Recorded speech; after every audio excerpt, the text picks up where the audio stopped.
ఒక కూతురు తన తల్లితో ఇలా అంటుంది. అమ్మా, కార్తీక మాసంలో దీపాలు ఎందుకు వెలిగిస్తారు? కార్తీక పురాణం అంటే ఏమిటి? అని అడుగుతుంది.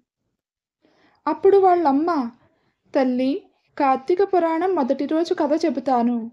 అప్పుడు నీ మనసులోని సందేహాలన్నీ తీరుతాయి అని కథ చెప్పడం ప్రారంభిస్తుంది. కార్తీక పురాణం మొదటి అధ్యాయం. కార్తీక మాసం అన్ని నెలల్లోనూ అత్యంత పవిత్రమైనది. ఈ నెలలో భగవంతుడైన విష్ణుమూర్తి భక్తుల ప్రార్థనలను సంతోషంగా స్వీకరిస్తారు.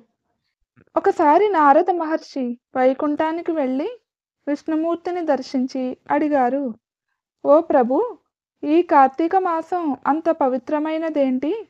దీపం వెలిగించడం వల్ల అంత పుణ్యం ఎందుకు వస్తుంది? ఫుల్ స్టోరీ మన ఛానల్లో ఉంది, ఒకసారి వెళ్ళి విజిట్ చేయండి.